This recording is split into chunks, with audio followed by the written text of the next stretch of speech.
19 दिसंबर को दिल्ली के Talkatora indoor stadium में जेकेसी द्वारा आयोजित विश्व कायस्थ महासम्मेलन कार्यक्रम का आयोजन किया गया, जिसका उद्घाटन दिल्ली के मुख्यमंत्री अरविंद केजरीवाल ने किया और उसके साथ साथ इस कार्यक्रम में पूर्व केंद्र मंत्री एवं सांसद रविशंकर प्रसाद, शत्रुघ्न सिन्हा, शेखर सुमन, संजय निरुपम, दिल्ली के राज्यसभा सांसद संजय सिंह समेत दुनिया भर के हजारों कायस्थ हस्तियां सम्मिलित हुए और इस कार्यक्रम की अध्यक्षता राजीव रंजन ने की और उन्होंने कहा कि कायस्थ को राजनीतिक समेत हर क्षेत्र में मिलेगा हक और अधिकार। वही हिंदी न्यूज 1 के संपादक मुकेश जोहरी के विचार से भी कायस्थों को उनकी योग्यता के अनुसार हर क्षेत्र में भागीदारी मिलनी चाहिए। वही संजीव सक्सेना और सुधीर श्रीवास्तव ने भी कायस्थ समाज को लेकर अपनी भागीदारी आने वाले समय में सुनिश्चित करने के लिए हमारे चैनल से बातचीत की।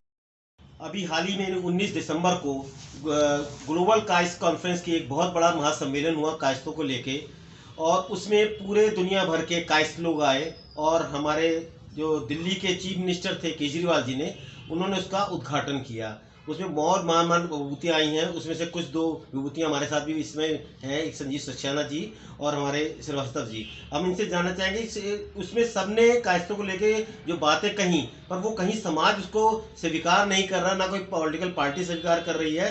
तो हम इसको कैसे आगे बढ़ाएं जिससे घर घर में कायस्थों के बारे में बताया जा सके कि कायस्थ क्या है और उसको हम साबित कर पाएँ और अपनी समाज को और ऊपर ले जा पाएँ। तो आशीष, बहुत बहुत स्वागत है हमारे चैनल में आपका। श्री चित्रकूट भगवान की जय। हम लोगों को गर्व है कि हम उस कुल में जन्मे हैं जहाँ पर भगवान श्री चित्रकूट जी ने विवेकानंद जी जैसे विचारक को जन्म दिया, देश की आज़ादी के नायक नेताजी सुभाष चंद्र बोस जी को जन्म दिया, हमारे प्रथम राष्ट्रपति राजेंद्र प्रसाद जी को जन्म दिया, और एक ऐसे प्रधानमंत्री जो वास्तव में सबसे ज़्यादा ईमानदार स्वच्छ छवि के रहे, लालू शास्त्री जी स्कूल में जन्मे हैं। उस कुल में हम लोग को जन्म लेने का मौका भगवान श्री चित्रकूट जी ने दिया। उसके लिए हम गर्व करते हैं, धन्यवाद करते हैं ईश्वर का। आपकी वजह से आज हम स्कूल में जन्मे हैं। हर व्यक्ति को सबसे पहले पूरी दुनिया को ही जान लेना चाहिए, दुनिया के अंदर हर प्राणी को जान लेना चाहिए कि भगवान श्री चित्रकूट जी जो महाराज हैं, वो जो भगवान है वास्तव में एक ऐसे भगवान है। किसी पुराण को उठा के देख लीजिए, किसी ग्रंथ को उठाकर देख लीजिए, जहां पर भगवान चित्रकूट जी का आपको वर्णन मिलेगा। और ऐसा वर्णन भगवान श्री राम ने स्वयं उनकी पूजा करी है युद्ध में जाने से पहले, और उस युद्ध में जाने से पहले भगवान को कह के प्रणाम करके गए हैं, चित्रकूट भगवान मैं एक ब्राह्मण का वध करने जा रहा हूं, मुझे क्षमा कर दीजिएगा। क्यों करा था? क्योंकि भगवान श्री चित्रकूट जी वही भगवान है जो आपके कर्मों के फल के आधार पर आपको फल देते हैं। तो भगवान श्री राम ने भी वर्णन किया, माफी मांगी भगवान चित्रकूट जी से कि मैं एक वध करने जा रहा हूं, वो भी ब्राह्मण का, इसलिए मुझे क्षमा कर दीजिएगा। उस भगवान को पूजना जानना हर व्यक्ति को चाहिए। भगवान श्री चित्रकूट जी कलम के देवता हैं। कलम के देवता के साथ साथ सबके कर्मों के आधार पर फल देने वाले हैं। ऐसे भगवान को हर एक को पूजना चाहिए। पर आप ये देखिए, जैसे अभी संविधान की बात होती है तो संविधान की बात होते हुए सब जो याद रखते हैं वो भीमराव अम्बेडकर को याद रखते हैं, पर जो देश के प्रथम राष्ट्रपति रहे जिन्होंने संविधान को लागू किया और वो इसमें रहे, उनको कोई याद नहीं रखता। अब जो निम्न समाज है आपका, वो तो अपने भीमराव अम्बेडकर के लिए बातचीत करता है, पर कोई बाबू राजेंद्र प्रसाद जी के लिए बात नहीं करता। तो इसमें हमारी कमी है कि और लोगों की कमी है? जी देखिए, उसमें जब इतिहास ही गलत लिख लिया जाए और इतिहास आपको गलत पढ़ाया जाए तो उसमें गलती आने वाले बच्चों की नहीं होती। हमें अगर अपने बच्चों को कोई शिक्षा देनी है और हमारे बच्चे अगर कोई शिक्षा ले रहे हैं, उनको पता ही नहीं है, जब उनको पता नहीं है तो वो क्या कहेंगे? ऐसा ही हमारा पहले जो सरकारें रही हैं उन्हें पूरा इतिहास ही गलत लिख दिया। उस इतिहास के अंदर केवल बाबा राव भीमराव अम्बेडकर का ही नहीं, आप देखिए जितने भी हमारे नायक रहे, जितने राजा महाराजा जिन्होंने युद्ध लड़े और देश की आज़ादी के लिए, देश की रक्षा के लिए लड़ते रहे, उनका कहीं जिक्र नहीं है। बाबर का जिक्र है, हुमायूं का जिक्र है। सबसे बड़ी शर्म की बात तो ये है, मैं तो आज की सरकार से भी कहता हूँ, बड़े हिंदुत्ववादी बनती है। दिल्ली की राजधानी में घुसने के बाद लगता नहीं कि हम भारत की राजधानी में घूम रहे हैं। आज भी अकबर रोड है, आज भी हुमायूं रोड है, आज भी शाहजहां रोड है। क्यों है? क्या ये मुगलों का देश है? मुगलों ने यहाँ पर अत्याचार किया। कितनी बार दिल्ली लूटी है, हर बार दिल्ली मुगलों ने लूटी थी। इन लुटेरों के नाम पर क्यों आपने सड़कें बना रखी हैं? जब तक आप इतिहास नहीं पढ़ाएंगे, सचिदानंद सिन्हा जी का नाम कौन लेने को तैयार बैठा है? अपने डॉक्टर राजेंद्र प्रसाद जी का नाम लेने को नहीं बैठे हुए, क्योंकि इतिहास में लिखा ही नहीं है। इतिहास में एक नाम लिख दिया, वो सबको मालूम है। आज उसको पलटने काम करेंगे तो लड़ाई शुरू हो जाएगी कि हम दलितों को गलत बोल रहे हैं, हम सवर्णों को गलत बोल रहे हैं, कि वो एक ऐसी लड़ाई पैदा कर दी गई है कि आप अगर उस चीज को कहेंगे, क्योंकि इतिहास गलत था, इसलिए इतिहास के अंदर अभी भी समय है, बदलाव लाया जाए, लिखा जाए, और ना लिखा जाए तो हमने अपने बच्चों को बताना चाहिए कि अगर डॉक्टर सत्येंद्र नाथ जी नहीं होते, वो भी उसमें लिखने वाले थे, अगर डॉक्टर ऐसा जी नहीं होते तो संविधान पूरा कभी नहीं हो सकता था। इसलिए संविधान के बारे में और संविधान से बढ़कर हमारे लोगों को बताना चाहिए कि हमारे कितने राजा महाराजा रहे जिन्होंने मुगलों से लड़ाई लड़ी है, जिन्होंने कितनी बार मुगलों को पछाड़ के यहाँ से भगाया है। हम अगर कलम के देवता थे तो तलवारों के देवता भी हमारे पास है। हमने कलम का जवाब कलम से दिया है, तलवार का जवाब तलवार से दिया है, और नेताजी सुभाष चंद्र बोस ने बंदूकों का जवाब बंदूक और गोले से दिया है। तो हमारे यहाँ तो वो ख्याति प्राप्त रही है कि हमारा तो गर्व है हमें इसका। कहीं ले लीजिए आप किसी जगत में चले जाइए, चाहे वो राजनीतिक जगत हो, चाहे वो आर्थिक जगत हो, हमारा नाम बहुत ऊपर रहा है। लेकिन क्या है कि हम अपने आप को समझ नहीं सकते।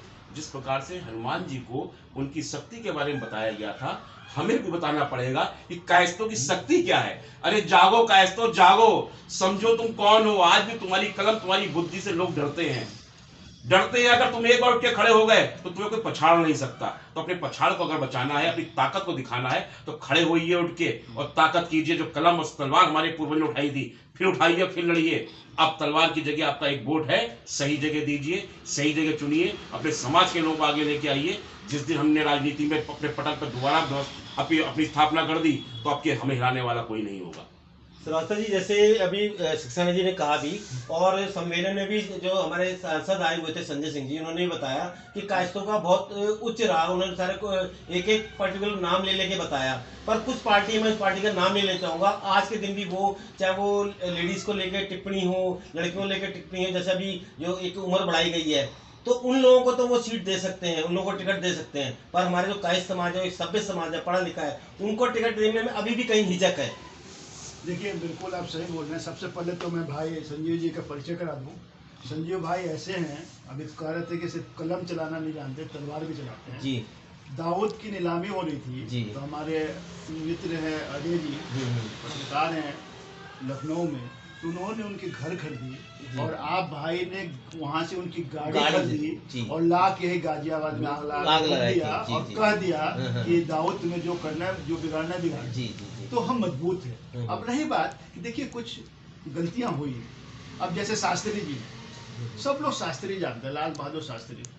आज के बच्चे नहीं जानते कि वो श्रीवास्तव थे। उन्होंने एक मतलब उदारता में क्या किया कि जातिवाद को हटाने के लिए, सोच उनकी देखिए, जातिवाद को हटाने के लिए उन्होंने अपने नाम से श्रीवास्तव हटा के जो टाइटल मिला था शास्त्री वो लगा, लेकिन उसकी रक्षा में हत्या हो गया। जैसे प्रेमचंद जी ने लिखा था कि अंडे को बच्चों ने भीतर ला दिया तो खराब हो गया। इन्होंने अच्छाई के लिए लगाया और लोग भूलते चले गए जी। अभी क्या है, हमारी मजबूती लोग समझ नहीं रहा, इसीलिए टिकट नहीं दे रहा। हम जब यूनाइटेड हो जाएंगे, जब हम इकट्ठे हो जाएंगे, जब हमें लोग पहचानने लगा तो उनकी मजबूरी हो जाएगी।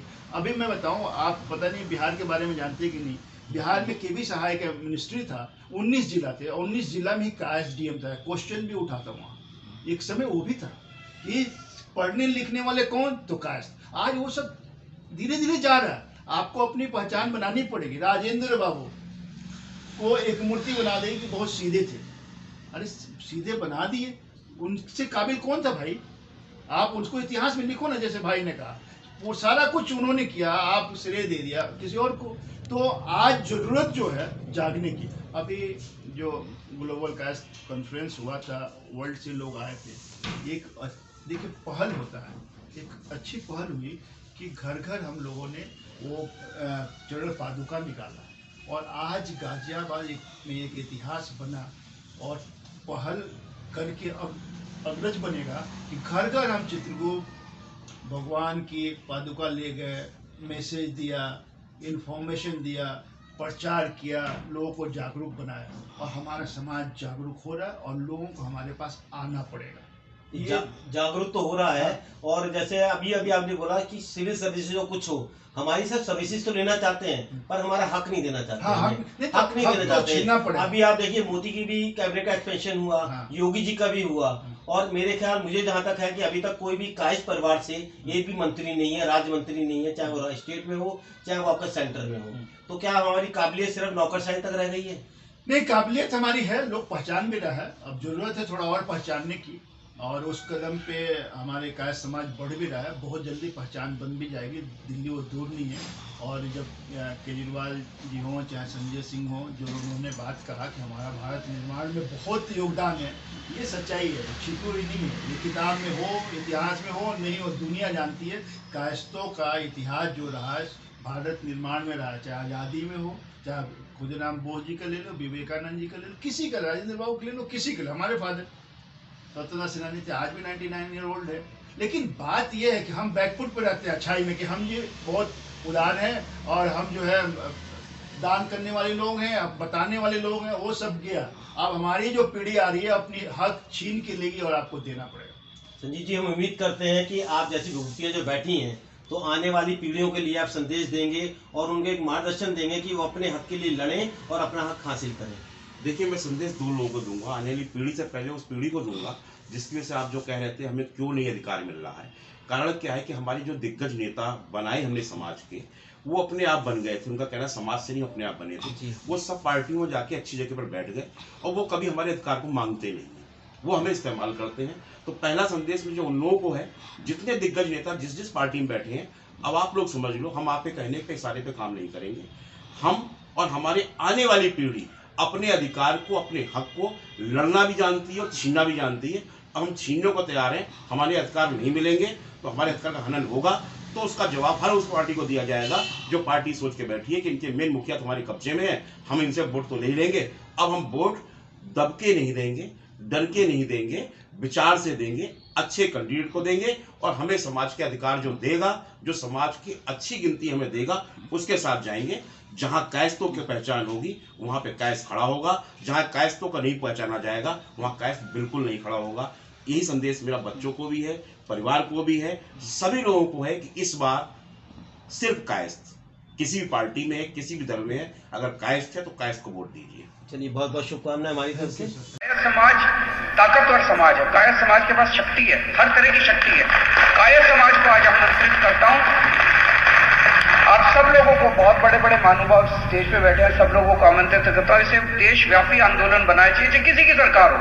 हमें राजनीति नहीं करनी, हमें तो देश निर्माण से, राष्ट्र निर्माण से मतलब है। हम कोई नेपोलियन नहीं है कि ये राज्य जीतेंगे वो राज्य जीतेंगे।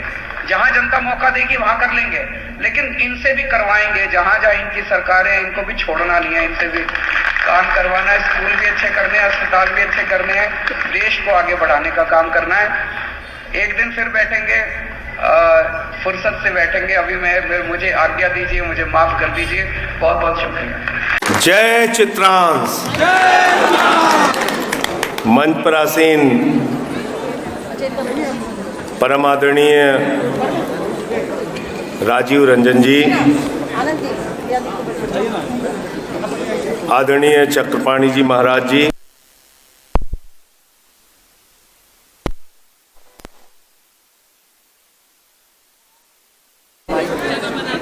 उत्तर प्रदेश, बिहार सहित तमाम राज्यों से, गुजरात, तमाम राज्यों से आए हुए कायस्थ समाज के प्रतिनिधिगण, आपका दिल्ली का सांसद होने के नाते दिल्ली की धरती पर हृदय से स्वागत करता हूं, अभिनंदन करता हूं।